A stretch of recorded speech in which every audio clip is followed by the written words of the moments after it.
Bull Buchanan was a convict. So I had the convict pants, and I'd come out with handcuffs on, and Kenny Bolin was my manager. So I was part of bowling services. Yeah. Oh God, Kenny. I was part of bowling services. Me and Mr. Black, and when I first got down there, Rob Conway, and then I just went down there and started working for him, and there's a few guys down there at that time that were getting money, from New York, the developmental deal.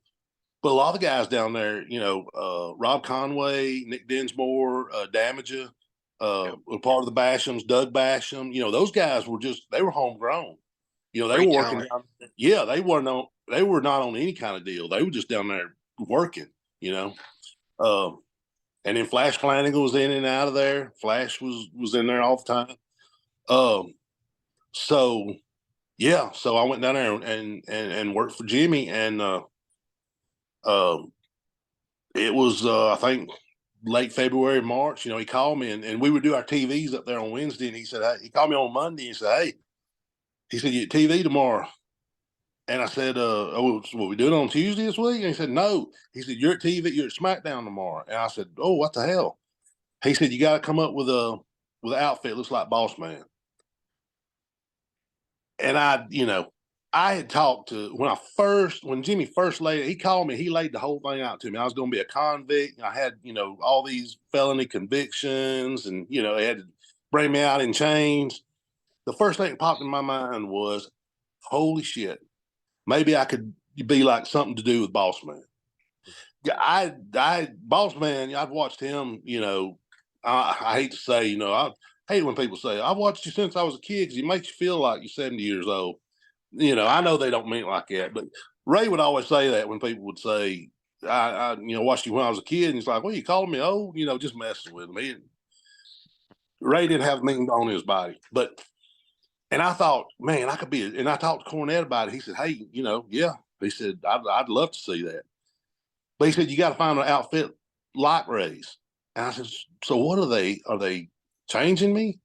He says, "Yes, you're going to be, you're an old prison guard friend of Ray down in Cobb County." And I said, "Oh, hell, that's just as great." So, yeah, I remember going to an Army Navy store, and I couldn't find the vest. I found everything else, and I got up there, and I'd never met Ray before. And, we only lived like 30 miles apart. But, he was just that kind of guy that, as soon as you met him, you felt like you knew him for a million years. He actually had an extra vest.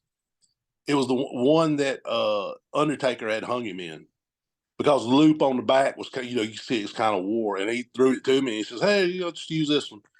And so yeah, me and Ray were off and running.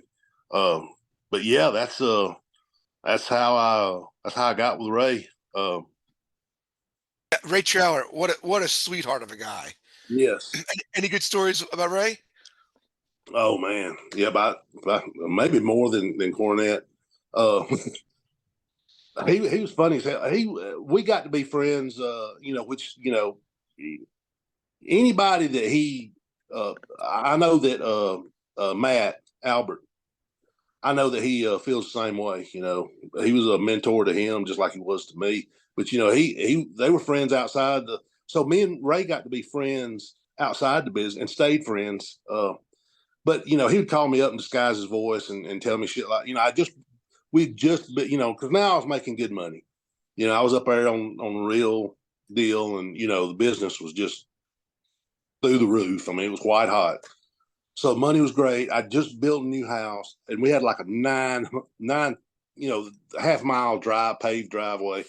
And he called me up one day and changed his voice and told me that, he was with the DOT and they were coming to tear up the 40 feet of my damn driveway, and I'm cussing, and, and then he says, "Oh, it's me, it's Ray." That voice he had. But, and everywhere we went, when Ray was driving, those rental cars had limiters on them. It only go 105, and then it would start cutting cylinders off. We did 104 all the way wherever we were going. And at first it made me a little nervous, but then I was kind of like, well, hell, he's been doing this for 20 years now. So, he ain't killed himself yet. So what are the chances? So, but he called me one day, and it was we would get pulled over, and he never got a ticket. Never got a ticket. As soon as they walked up to the window, they said, "Hey, you're the big boss man," and totally turned into a fan. And he'd sign autographs, and Ray did a lot of stuff for he was a big supporter of the police. He did a lot of charity stuff for them. He did a lot of charity stuff just in general, but he did a lot because uh, he was an actual prison guard. He worked at the Cobb County jail, and he was a guard there. So he was a big supporter of the police and firemen, all that stuff. And but yeah, he never got a ticket. He get pulled over, and he called me one day, and I think somebody finally gave him a ticket. And then but he wasn't mad about it or anything. He said, "Well, I got a ticket." I said, "No way, there's no way you got a ticket." And then we got back to TV. Like 2 days later, we get back to TV. We meet each other at the airport, and he said, "Remember that ticket?" And I said, "Yeah." He said, "They threw it out." I said, "Well, I'll be damned." Every time I get pulled over, I get a ticket. But yeah, man, Ray was. I've told this story before. God rest his soul. I mean, he would love it if I told this story. Our kids, he had 2 girls and I had 2 girls. And that's, we kind of hit. That's the first thing he said. He asked me if I had any kids. I said, "Yeah, I got 2 little girls." He said, "I got 2 little girls." And we told, the age, they were about the same age. And he's, right off the bat, that kind of. But our kids got to be friends. And he was having a Halloween party. He was having a bunch of kids over, and our kids come over, and I think Steiner, he was buddies. That's where I met Steiner, Rick, and Scott. Met them because they were big buddies. So Rick and Scott, Bron Breaker, Steiner's kid, and they were all over there. And I asked Ray was he going to dress up, and he said he was. Supposed it was dress up. Everybody dressed up. So I thought as a rib, I said, "I'm gonna dress up as Ray."